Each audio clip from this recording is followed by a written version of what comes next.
On today's episode of Nerd Buffet Podcast, we've got many things to talk about. We're in a new location of the Oh yeah, Nerd Buffet I headquarters. like this. I can kind of lounge a little bit. I look more unhealthy this way, but that's fine. Everyone already knows me. That adds to the allure, I think. Yeah. We have Boba Fett here hanging out with us. Presides over all Nerd Buffet.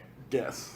Make sure that we're doing our thing, or else he'll take us into the to Jabba. Yeah.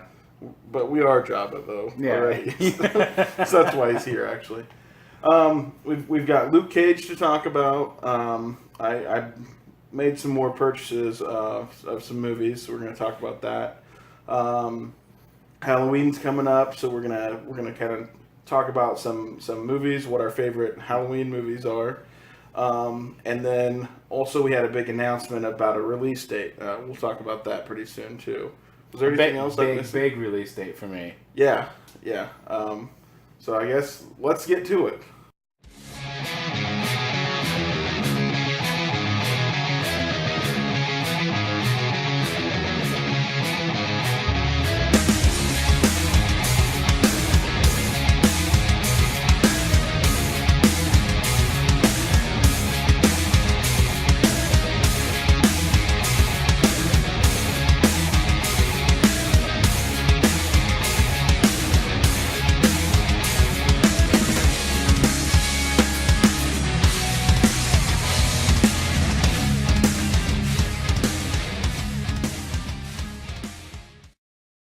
Beware, I hunger.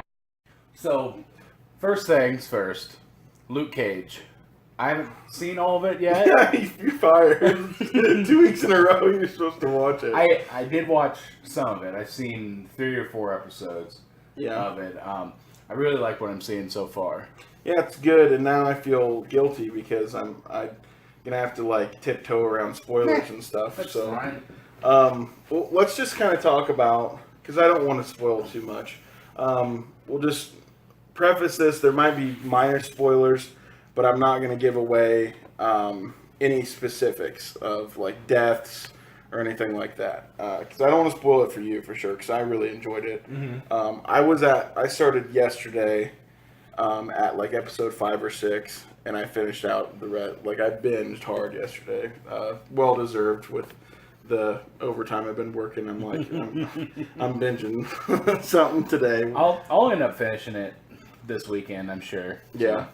What have you noticed about it so far that, I guess, because I don't know, I didn't know anything about Luke Cage going into it, besides what I saw from Jessica Jones. Tell me what you know about Luke Cage. There's a few things I've noticed so far. Pops, he's always calling him Power Man. Yeah. And that was Luke Cage's, like, superhero name in the comic books. That's cool, because later on, somebody calls him something else, and he goes, I prefer Power Man. Yeah. So I didn't know that. Yeah, he teamed with Iron Fist, who's got the... I know they're the new- buddies. I know that eventually they'll become buddies. Yeah, he's not in the show. He though. teamed up with Iron Fist a lot in the comic books. That's how they kind of gained popularity together. And the title of the comic was Power Man and Iron Fist. Oh, cool. Okay. Iron Fist trailer, by the way, looks fantastic. Yeah, Iron Fist is going to be good. I think so. I think it'll be more comedic than... That's what Yeah. I'm expecting. The other thing is when he goes in and helps his landlord, and she's like, we want to hire you, trying to give him money, like, we want to hire you, and he says, I'm not for hire. When Luke Cage had his own book after he split up from Iron Fist, it was Luke Cage, Hero for Hire. Okay. So he was kind of like a paid vigilante Yeah. in his origins, so it's funny how they acknowledge it kind of that way. Yeah. That's pretty cool. Something I noticed, like I don't know, like I said, movie universes and then sometimes cartoons is pretty much the extent of my knowledge with stuff. But one thing I did notice, because I really liked the Iron Man movies, they said at one time, they said the name Hammer one time, and then later on it's confirmed. Like they say Hammer a lot more later when a certain bad guy comes in and he's using technology that helps him get an upper hand on Luke Cage. Because I thought forever, like, this is gonna get boring if nobody can do anything to him. Yeah. The big thing that starts the whole show going, and from what I've seen so far, is that arms deal that goes bad in the first few episodes. And they were selling Hammer weaponry in that. Hammer from, if you're like me, Iron Man 2, one of the two... I mean, because it was Whiplash was one of the bad guys, right? That was his name. And then Justin Hammer. Right. Hammer was like dealing arms, I think, and he was the one dealing arms with the guys in the first one. He's kind of what if Tony Stark never gave up, like, weapons trade.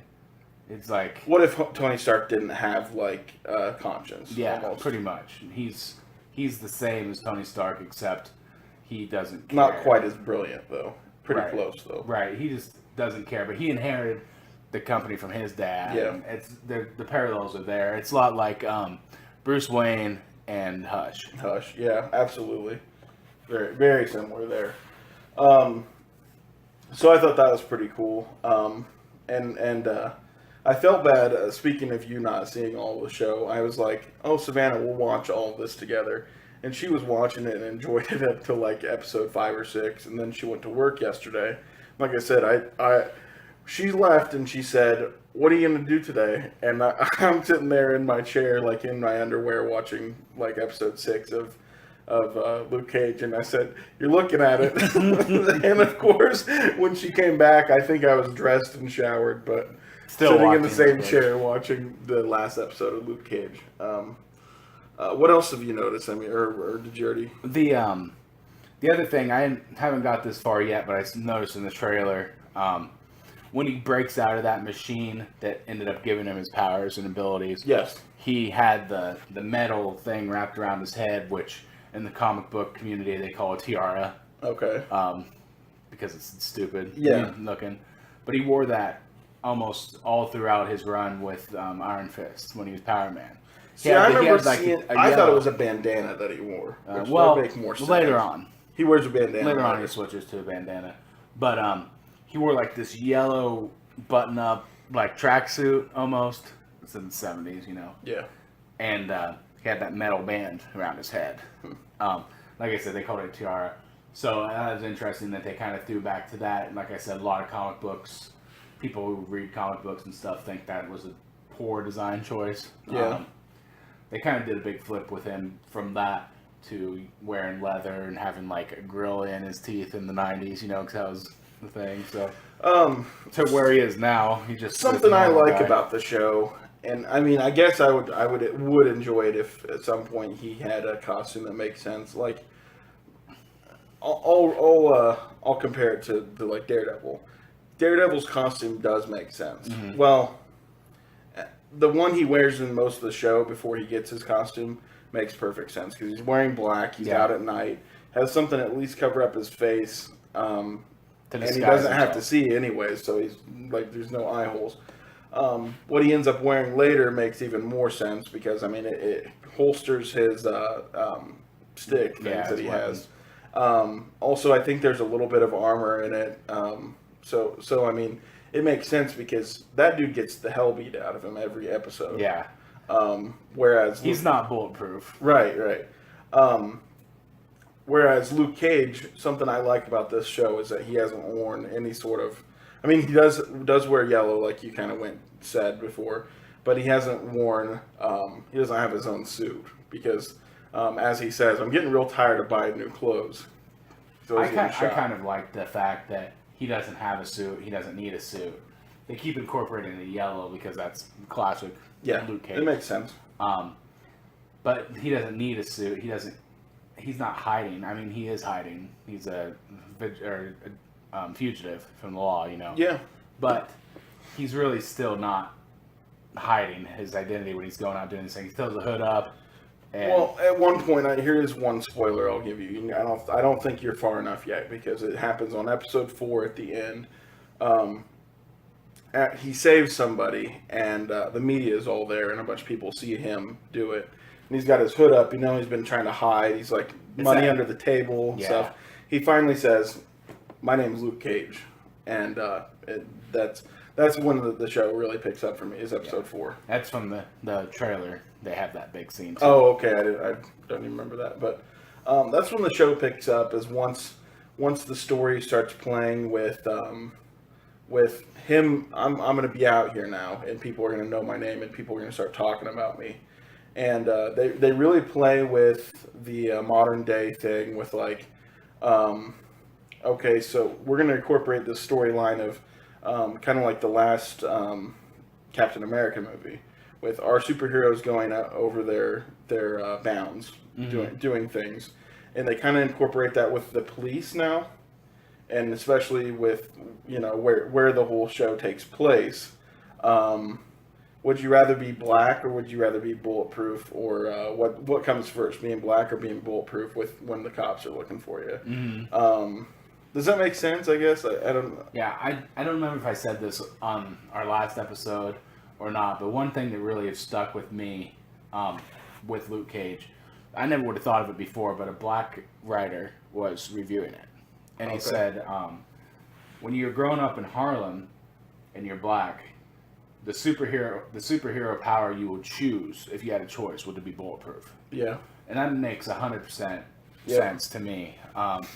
That stuck with me, and a lot of social issues in this show. So even in the 3 episodes I've seen, something else Luke says is everyone has a gun and no one has a father. Yeah. And that, like I was like, like There. I it don't gets like that deeper. doesn't. I know that doesn't affect me really, and a lot of people around here. Yeah. But knowing the problems that this country has, and just hearing that, coming out in the media, art imitates life and all that stuff. But just having them say that, I was like, wow, that makes a lot of sense. I think Something we don't think about, white in the Middle East, Midwest, in the Middle if East. we were we'd be white in the dead. Middle East, yeah, We'd be dead already. worse off than this. Now this show does get pretty modern with the way it looks at things, and I really appreciated it. So this, I'm gonna rate it. I'm not gonna give it a star rating or anything like that, because I don't think I could. I don't know how to do a whole series with a star rating. I don't think it's fair. Some episodes are better than others, But I will say, Daredevil season 2 was my favorite Marvel television show so far. Before I would go Daredevil 2, Daredevil 1, and then Jessica Jones. There wasn't anything else before that, right? I like Jessica Jones, don't get me wrong. But now I'm putting Luke Cage in between 2 and 1 of Daredevil. It was very good. It wasn't the best thing. Like, it wasn't the better than Daredevil season 2 was, because I loved the way they brought in the Punisher and that whole storyline. Did you end up finishing that? Yeah, I you watched did.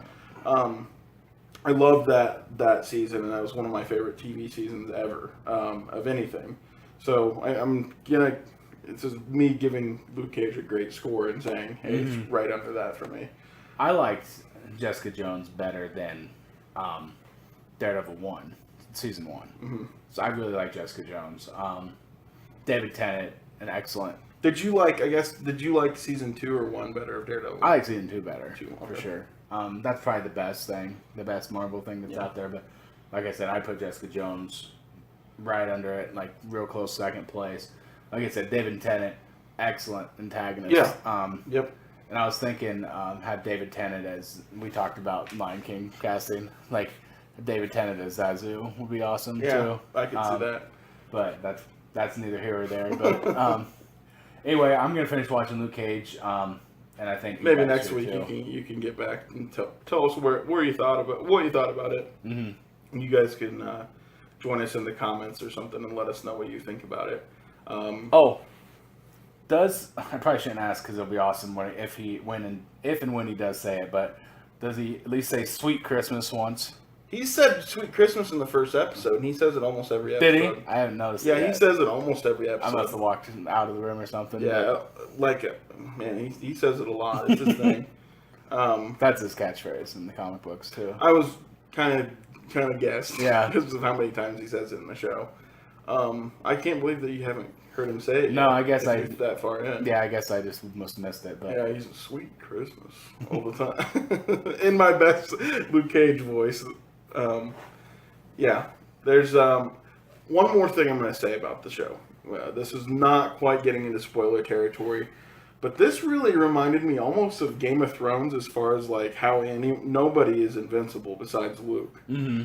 There are a lot of deaths that I'm like, holy crap! Like that guy, I didn't know that guy was going to die all of a sudden, Yeah. but they do. I mean, like second episode, so Pops. You know, yeah, Pops like in wasn't the supposed to die till the second end. I episode. thought. Yeah, I didn't even know he was going to die. I just didn't see him dying that early because Yeah. he was like one of the best characters in those 2 episodes. But his death isn't in vain. I mean, it makes sense as it he's goes on. Luke Cage's Uncle Ben. Exactly what I was next sentence was going to be. So, check out Luke Cage. We loved it. Tom is loving it. Loving it and loving it, like the McDonald's we had earlier. Yeah, we had way too much McDonald's. Beware, I hunger.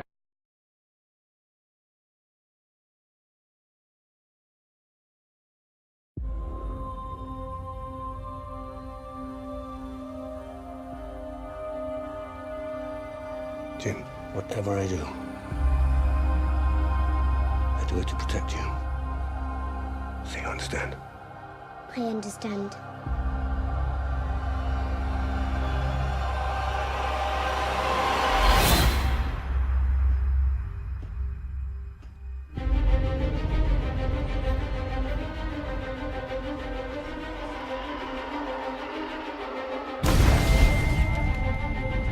You want to get out of here?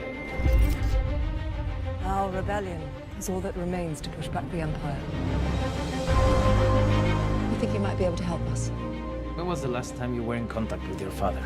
What is this? It appears he is critical to the development of a super weapon. If my father built this thing, we need to find him. All right. How many do I need? They are requesting a call sign. It's, Rogue. Rogue One. The power that we are dealing with here is immeasurable. If the Empire has this kind of power, what chance do we have?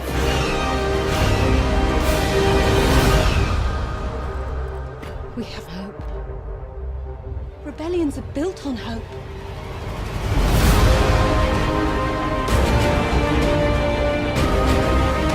They've no idea we're coming.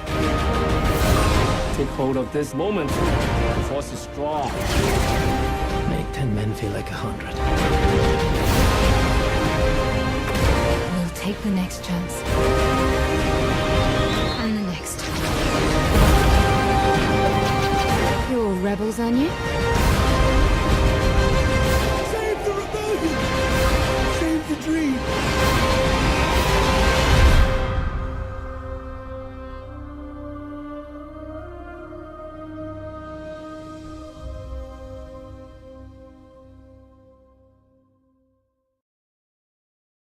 The internet's now agreeing with us that this movie is going to be awesome. I don't know why they didn't have any faith. I find their lack of faith disturbing. Right. Me too. I was gonna do the Yoda thing, but I failed at that too.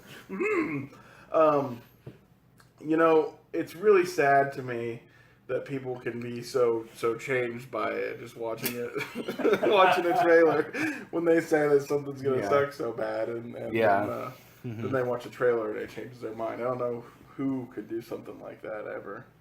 I don't know. I have no idea who does anything like that, but I don't know. Suicide Squad was good, by the way, on an unrelated note. But yeah, the rest of the internet finally saw this latest trailer that just dropped, and everyone's freaking out, saying, "Oh, the story looks cool now," and "Oh, this all makes sense," and we're on board. It's something that we've both been saying, because I think we agree, as we've said a few times. When we rate movies, you know, we go from 1 to 5. We'll never give a 0 because we'll go a half star. 0 is not that doesn't count. But above 5, way up there is Star Wars. So anything Star Wars, if you give us Star Wars, it's gonna be fantastic. And OG Star Wars is that up there. The prequel trilogy doesn't rank up there.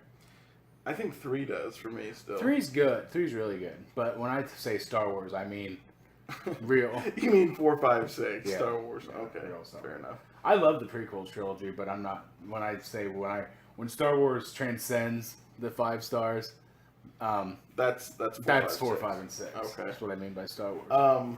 So we got a little bit more about Jen Oso or whatever her name is. I can't think of it. Olso. It's like OLSO. Also. It's weird. We got to see her in the trailer, so we're gonna. Yeah. It's hard for us to give you the facts, honestly, until the movie come out. From the trailer, we can tell that there's her papa Yeah. is in the trailer. Does he die? You think? Because who's the dude? Because Vader, you see Vader walking towards the screen, Booking the towards back the is- screen. Yeah. Like he's Ready to running, murder somebody. running fast. I don't know who. But you he's see coming the back of somebody who's like obviously in defiance of him, and It nobody's gonna stand unless they have some sort of force powers. Nobody is standing like that in front of Vader. It sounds like to me her father is one of the creators, if not the creator. That's right, because I Of the forgot Death about Star. that. Because they captured him or something, and he helped create it.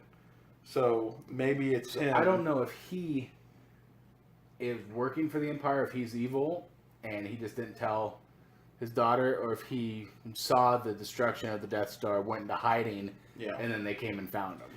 So I'm now- leaning towards that. Like, now that we've seen a few different faces that are familiar in the trailers of the movie, Mm-hmm. do you think there's any surprise run-ins that we haven't seen that are going to be in this movie? I don't know. You can't have any of the original cast. I mean, I guess you maybe could have a young Han Solo. I was going to say you have. Have they shown, or are they going to talk about where Han meets Chewie, or is that what the new Han Solo movie is I gonna think be that's about? what the new Han Solo movie is about. If I don't know the timeline of Han Solo, Because how I'm they're gonna be saying doing you it. see, like it looks like the beginning of the movie. You see Jen in a hold, like in a jail cell. Mm-hmm. Maybe you have some sort of run-in. Maybe which would seem awfully early or awfully close to be a the whole beginning. lot of pandering. I think right off the bat. Okay.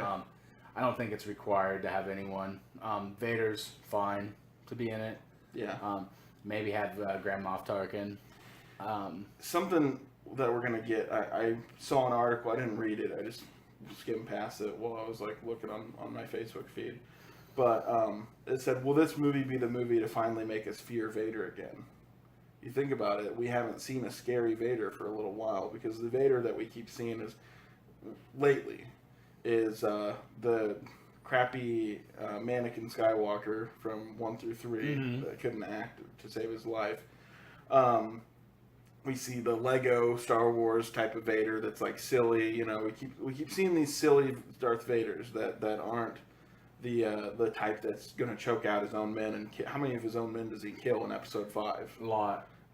Admiral Piet has so many field promotions in that movie. Like, Yeah, like, oh, now you're my admiral because the other one's dead. I don't know what happened to him. This fake religion I've been worshiping for so long, you know, somehow it's killing all these people. but yeah, I agree with that. I think This is going to be the most volatile time for him because nothing good has happened to him. There's not that new hope that's happened yet. I'd like to see a Great Jedi Purge movie. Maybe it'll touch into I this think one. this might touch Yeah. into it. I think that's what it was showing at the beginning. Well, Because there's with that little huge flashback. statue of a Jedi Just that they broken fly and over, fallen. that's fallen over. Yeah. And that's pretty cool. I don't know if they're over an old temple or I something. think that's what that's alluding to. Is her father's a Jedi, so she's force sensitive, and maybe that's why she's picked up. And I hope that they keep the Jedis out of this as much as possible. I think they can. murder him at the beginning, though. That could be fine too, but I think it's important for them, the first Star Wars spinoff, to have a successful movie without Jedis. This should be Saving Private Ryan Star Wars. Okay. Is what this movie It should is a be. war movie for sure. I mean, if you go to the other movies, I mean, there's the space battles and the trailers and stuff.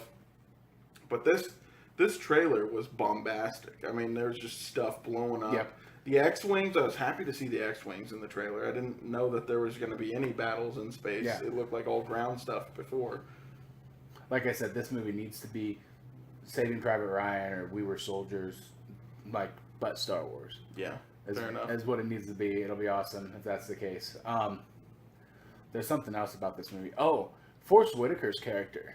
Yeah, he's like is he a good guy or bad guy? He's a good guy. We've seen 'Cause him. I haven't seen all of the show he's from. Clone Wars. Yeah, Clone Wars. Yeah, this is the first Clone Wars character that debuted in Clone Wars, coming to the live action. How much is he? How mechanical is he? Because I know his feet. Like you see, both his feet are like. All that has been since the Clone Wars, because in the Clone Wars show he wasn't in any robotics. Okay.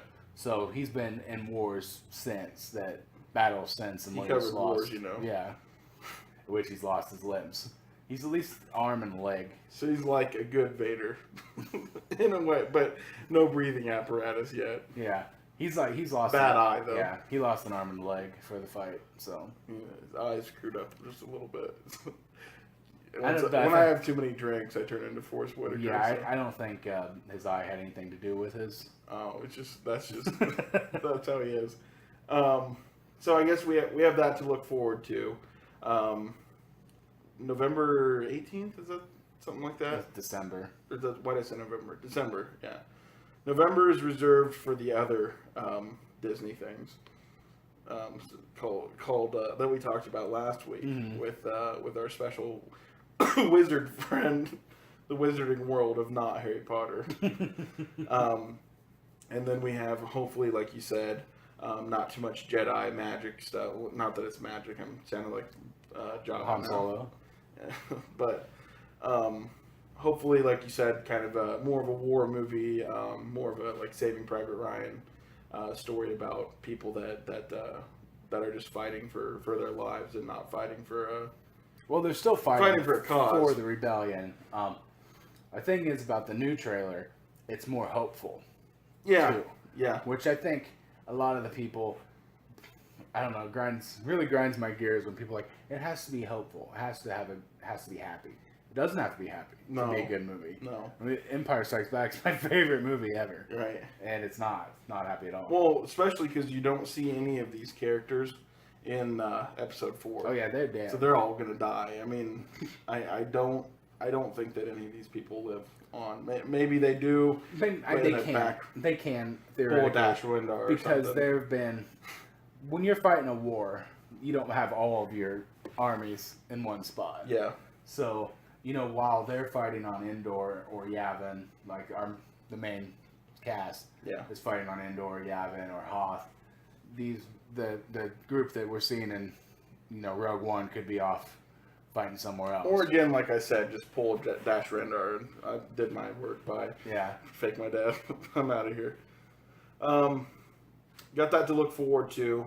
Definitely. I think it's going to be the best movie of the year. Mm-hmm. Most anticipated thing of the year. And fortunately, we have every December to look forward to the best movie of the year coming out from now on, pretty much. Now until ever. Until we're dead. So, yeah, December 18th, I believe, like you said, Star Wars Rogue One. Beware, I hunger. So, in the big release date news, we have a release date for Mass Effect Andromeda. Yeah. March is going to be very interesting this year and very taxing on my wallet. I've got not only supposedly a new system in the Nintendo NX coming out. Is that supposed to come out in March? That's when Zelda, the new Zelda game, Yeah. is supposed to be March, and they said that they're releasing both a Wii U and an NX version at the same time. So I mean that tells me, which they haven't said it is going to be March, but I mean you can only assume in your brain by saying, "Oh, this is." That they wouldn't release it on Unless Wii they U put and out then NX. Yeah, unless they That'd be put out weird. the Wii U version first and then wait.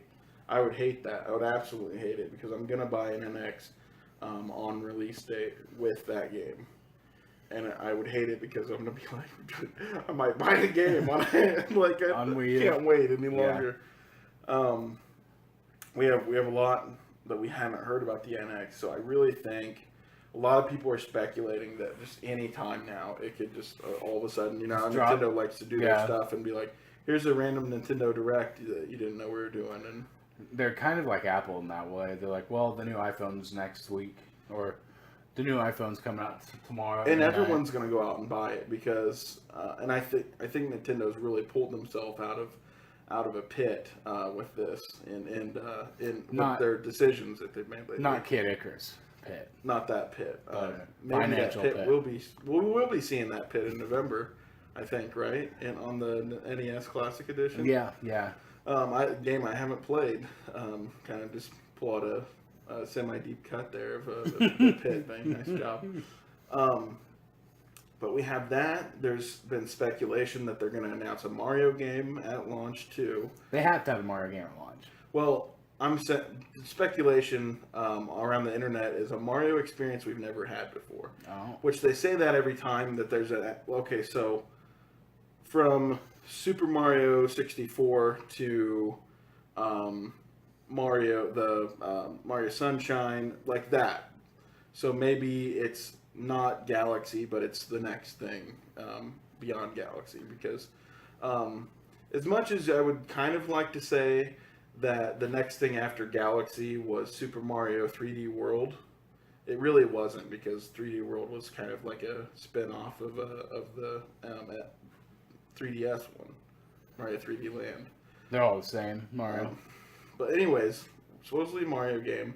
But what we're getting at is that we're going to have something that comes out on more, maybe NX, I don't know. Could. But another thing that we're going to pay shelling out $60 at least for is Mass Effect Andromeda.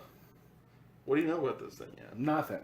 Absolutely nothing. Did you not see it's a Gamescom? They had like a little gameplay demo thing. Yeah, but that doesn't mean anything. I mean, the way BioWare works, like, it could be something we see, or it could just be, this is how the game's going to kind of be, you know? Well, it looked like a very refined version of the old game, but you could, like, jump. Mm-hmm. Oh, you can jump, thank God.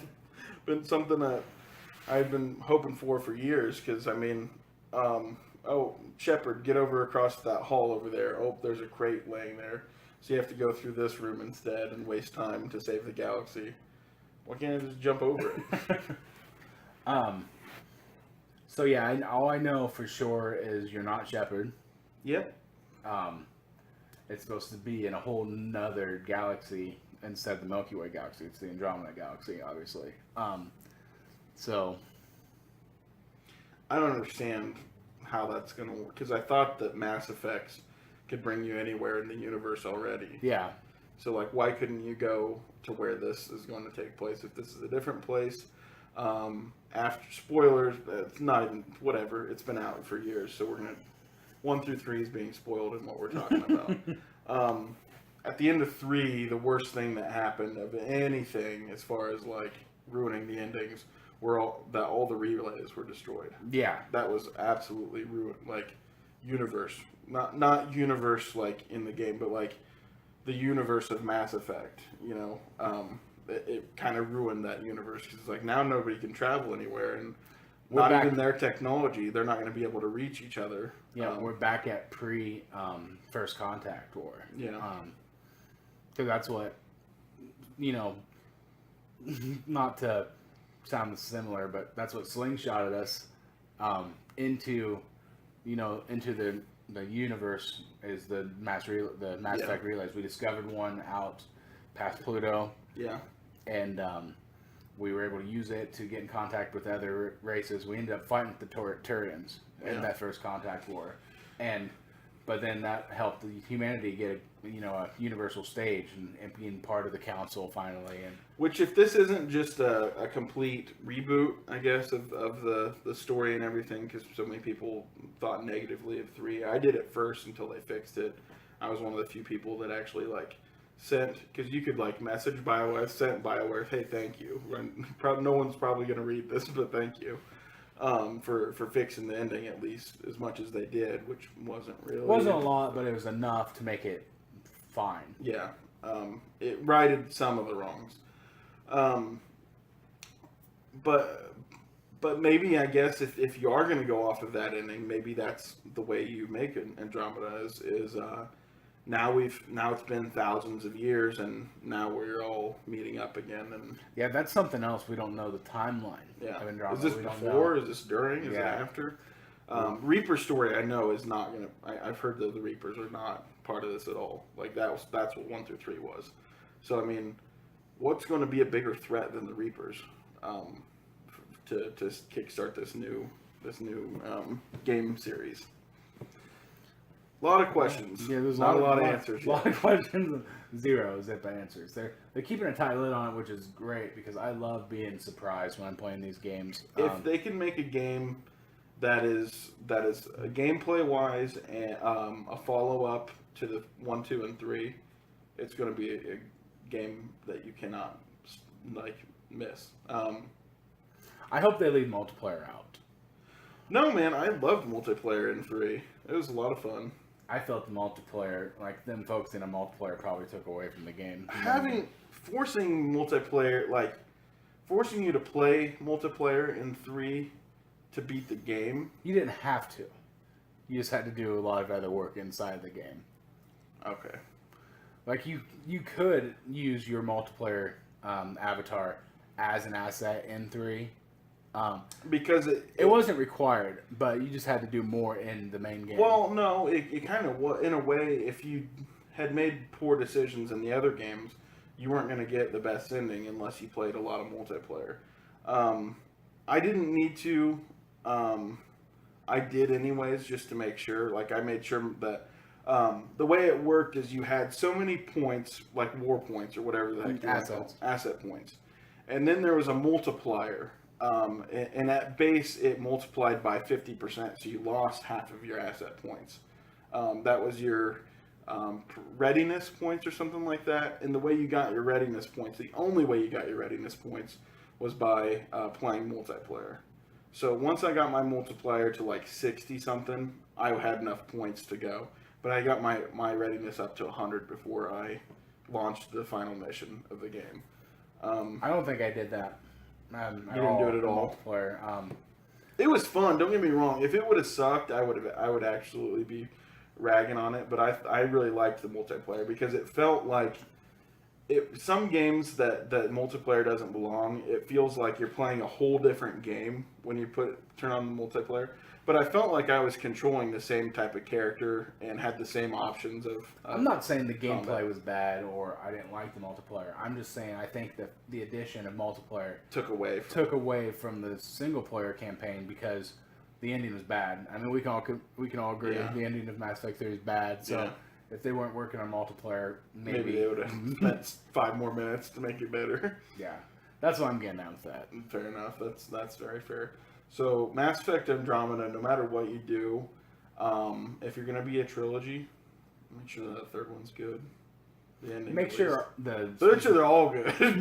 make sure the decisions that we make matter at the end. Yeah, that's the not just change the color of the thing. That's the big thing. Like all the decisions in the game you made didn't matter. The only decision that mattered was the one at the end. Before we go, one more gripe about the ending. Now that we're griping about the ending. There's a lot of things that are wrong, that don't make sense about the ending. But the biggest one is, where in the hell are Joker and the crew? What planet are they on, and why? The one they didn't slip. They didn't slip to anywhere. They just got off of the surface of the Earth while the Reaper was there attacking. Didn't they? I think they hit the Mass Effect relay. In the extended version, they hit the Mass Effect relay before it exploded. But why? Why did they leave Earth? Because their plan was, we're going to save Earth or not, or we're all dead. I don't know. That's kind of like you have all of the universes armada at Earth. Yeah. And now all the relays are exploded. so Earth's just going to become like a refugee camp Yeah. for all these. Either that is going to be a flotilla. I don't know. I hope that they retcon it, or like we don't Explain even it. care about, like, kind of like this happened so long ago. We don't know what happened, but now we're here, so it doesn't matter anymore because the ending sucked of 3. So now we're making a better game. So like Andromeda could take place in the same time as like the Stargazer from the post credits, and I don't even want to talk about that either. I hated that. you didn't like Stargazer? I hated the Stargazer. Buzz Aldrin. Oh, was it Buzz Aldrin? Yeah. Oh, I hated it anyways. You heard it here. Jake hates Buzz Aldrin. Tell me one. That's not what I said. You sound like CNN. If I was running for president, you're CNN right now. I just said something right here, and you took it and you took the little words out and put Jesus. Sorry, but I'm just getting so worked up and break your house. I don't even know, man. That's not what I said. I hate Buzz Aldrin. The only Buzz that I like is Lightyear. Beware, I hunger. Scared. It's Halloween soon, It is. and we're gonna. I'm hosting a Halloween film festival. I guess I don't know what to call it. Movie marathon, I think is a better way of putting it. And as I found out, Tanya is deathly afraid of scary movies, so we can't get too scary with our selection, right? She might not be coming. I don't know. Oh, okay. Well, we're probably going to keep it away from being all scary. Because I did say before even knowing that, I was like, we're going to throw in Ernest Scared Ernest Scared Stupid at least, and probably Treehouse of Horror. And then put something else in there, 1 or 2 other things in there. That's a pretty long time to be watching movies after you get those 2 things in there. After you watch Treehouse of Horror, like that's like 28 seasons of. Well, I only have it's only like 4 or 5 seasons, and they're like 20 minutes long or less. So Yeah. it's like an hour long. So plus Ernest, that's like 2.5 hours right there. So I think adding in maybe 1 more movie into that is good enough for an evening with friends and 1 or 2 other things. But what I wanted to get at, now that I've already thrown 2 out there, what are some of your favorite things to watch this time of year? Do you usually try to do that? My favorite Halloween, scary movie, if we're going to talk about scary movie, is the Halloween series. Okay. With Do you have Mike a Myers. particular one that you like the best? The first one and the fourth one First one and the fourth one. are the best ones. The first and second one kind of go together. But 3 doesn't count as a movie to you. 3 is a movie, but it's a bad one. Yeah. Because 3 is the witch one, right? Curse of the Season Witch. of the Witch. So season, yeah. It's a weird one because it's like about the masks and the company that makes them. Yeah. TV show like blows your brain up if you're wearing the mask or something. I don't know. It's So dumb. a bad movie. So forget about that one. But Halloween: The Return of Michael Myers is the fourth one, Yep. and that's one of the better ones. Yeah. Like I said, 1 and 2 are really good, but 4 I think is probably better. I'm going to say something that might be unpopular with you at least. Well, that doesn't make sense. Unpopular with other people. I don't know how you'll feel about it, but my favorite of the Halloween movies is the first, what's his name movie? Rob Zombie. Rob Zombie one. I really enjoyed that. The Rob Zombie remakes were good, but I didn't like them as well as I liked the original ones. They made me, they I don't want to say personified Michael Myers more, but they made you see just how freaking crazy he has always been. I didn't like seeing him as a kid and stuff. That's something I didn't care about. Oh, you didn't like seeing him? No, as a I'd kid? rather him just be the shape, is what they called him in the I see. in the script. Never was called Michael Myers. He was the shape. Right. Because once he became the murderer, he ceased to be Michael Myers. You know, he was kind of just. It was just especially when he kills Danny Trejo's character. This guy is not a normal. He doesn't think like people do, because like Danny Trejo, like because he was in the psych ward. Remember, I don't know if you remember that very well. He's like was always good to him, and nobody else really was. And like he's the first person that he kills in the psych ward. He's like, and while he's dying, I think he's like drowning him, like shoving his head in a tub or something. He's like, Mike, I was good to you. I was good to you, Mike. And just brutal execution. Kind of the way that's kind of in his head and his psyche, because Lori is his sister, you know, and she was like the only one who was nice to him too. And he wants to kill her the worst. Out of everybody, he wants her dead the most. So. That's one that I can't see myself. I don't remember an October that went by that I didn't watch that one since it came out, of course. What else? I mean, besides the Halloween series, I guess, is there anything else that you do watch? In in the risk of sounding like a terrible hipster emo person, I watch Nightmare Before Christmas probably once every 3 years. That's not one I have to watch every year, but like I saw parts of that when I was a kid, but I haven't seen all of it. Yeah, it's the age-old debate is when you watch this movie, do you watch it at Halloween or at Christmas? And most people answer both. But it's worth watching, though? It's worth a watch. I never knew if it was actually good or if it was like something I should just steer clear of because just like hipster juice, like I love this because it makes me look dark and emo. Yeah, it's actually good. It's actually good. It's hard to get past that stigma, I guess, of it now because it's everywhere. Kind of makes us sound like hipsters saying that, but Yeah, like it's not any good anymore because everyone likes it now. Yeah. Anything you love at Halloween? Another one, and we already brought it up, but I watch Ernest Scared Stupid every October too. If not more than that, because it's a great movie. Is that the one with Space General Butt Breath? Yes. Okay. To kind of give you a backstory of this, some friends and I don't think it was October. It might have been a Halloween party, it was some party. We had consumed quite a bit of whiskey that we didn't really deserve to even have because it was good whiskey. The whiskey that we needed, not the whiskey that Gotham deserved. Yeah. And we were watching that. And I mean, there was a couple of parts that we had to watch over and over again. Look out, Bobby! But when the eggs start falling from or whatever they're called, I think they're like green Brussels sprouts is what he calls them. They're like eggs, and once they hit the earth, like the other goblins like come to life, trolls or whatever come to life. And one of them comes up, and he has like a fishbowl like helmet thing on, and Tom says. Of course, we all drank a ton of whiskey at that point in time. And Tom says, what's that guy? Space General Butt Breath? And I don't know that we watched the rest of the movie, because I don't remember the rest of the movie. It's like everyone was just dying from that. For some reason, it was the funniest thing we'd all heard in our lives. I don't know why that name sprung to mind.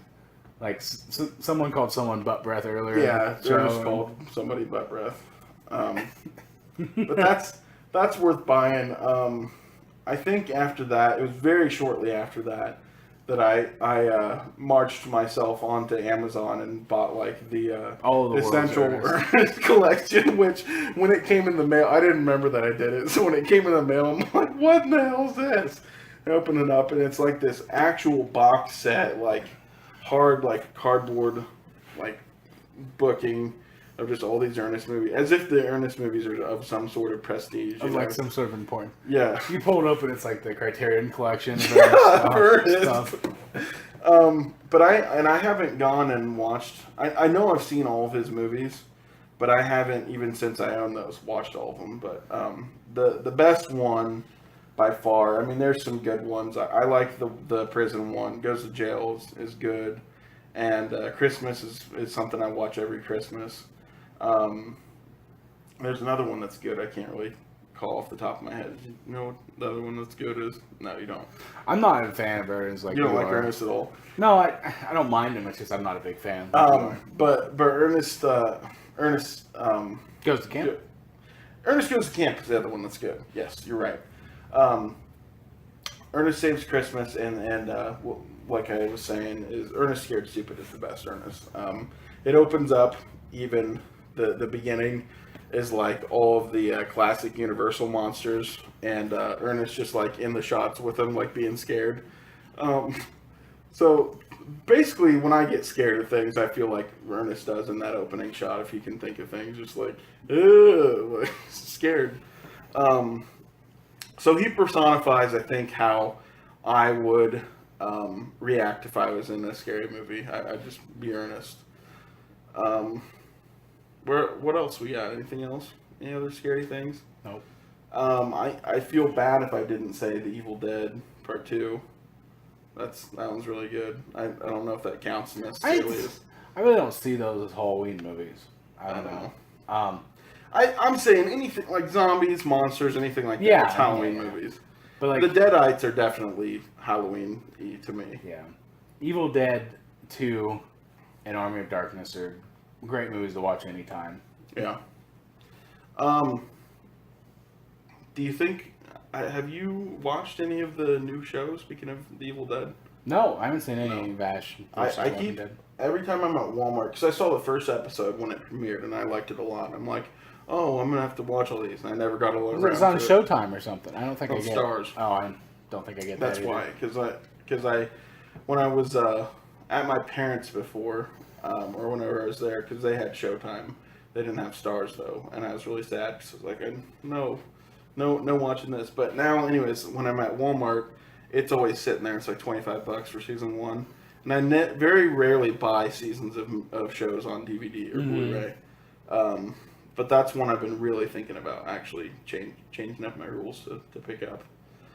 Was there anything else we said we were going to talk about this week? I think we've hit everything. Feels like everything. I did, speaking of zombies and dead things, I did finish my playthrough of Dead Rising 2 this morning. Mm-hmm. I just started, since you were talking about that, I was wanting to play it, but I played the crap out of Dead Rising 2. So there wasn't much else to do in that game, so I started playing off the record because I hadn't played through that one. And I started a new game, got about through the intro, and then started playing sandbox mode just to get prestige and whatever. So you're going to make yourself like super powered before you start playing the actual story? Yeah. Fair enough. It's weird because you got to kill so many zombies to unlock challenges in that mode. That's weird. I don't think I've ever played that. Because by the time I get done playing it, I'm like, I'll play through again. Do something else. Yeah. Or in this case, I'm probably going to try to do something else so that your Xbox, which is at the doctor's office. My Xbox is getting fixed. Thank God. We've been waiting for how many episodes to hear that. I paid for expedited shipping and put candy in the box, so hopefully. You put candy in the box? Is that a thing? I heard it was a thing. Oh. Like, you put, like, Swedish Fish in with your electronics to get fixed, and they're supposed to, like, fix them faster. I didn't know that was a thing. I'm going to start doing that for everything. They say Swedish Fish because it's not chocolate. It won't go bad. It won't melt. Right. Fair enough. I did not know. So I sent him, like, 6 packages of Swedish Fish and, like, 6 packages of Garbage Pail Kids or whatever. Sour Patch Kids. Oh, I was like, Garbage Kill, like the cards? They're still around? No, the Sour Patch Kids. I see. Well, I think that'll wrap it up for us. We have Tom's Xbox supposedly getting fixed. How long does it usually take? The guy on the phone told me take a week to get there, a couple weeks to fix, and a week back, so about a month probably. Okay, so hopefully sooner than that. But so soon enough, Tom and I will be playing through some games. Dead Rising 4 is probably the next one to come out. Yeah, and that's co-op. I mean, of course. Well, we'll get to see that too because I did purchase an Elgato game capture device, and I did a test video on that, and the footage looks like something I would not be embarrassed putting up because it looks like it looks like the way I played it, when I saw it on my HD TV. It wasn't like when we played through Turtles in Time where it was all blurry and stuff. Yeah, it looks really good and the sound is good. So we'll at least have that capability so you guys will be seeing those videos soon enough. Not sure what the first one's going to be yet, but we do have the capability, and it is coming. Where it's just We have the technology. yes, no, not $6 million, but we will we can rebuild ourselves. Without anything else to say, because I've said everything, and I'm tired of talking, and I don't want to hear about you guys ever again. Till next week. I've been Jake. And I'm Tommy. And this is Boba Fett. Hi, Boba. He's no good to me, Dad. Well, that's a wrap this week. That's the whole show. That's it. That's the whole show. I feel cheated. That was it. Yeah, you know where you could go see more? Where? You go to YouTube and subscribe. You can watch all of them. Oh, there's more to watch. Already? Lots more. Like now. But haven't they? Don't they have to make more, or is it already done? We have more to watch. Oh, how? Because we're not doing more right now. More in the past. In the past. What?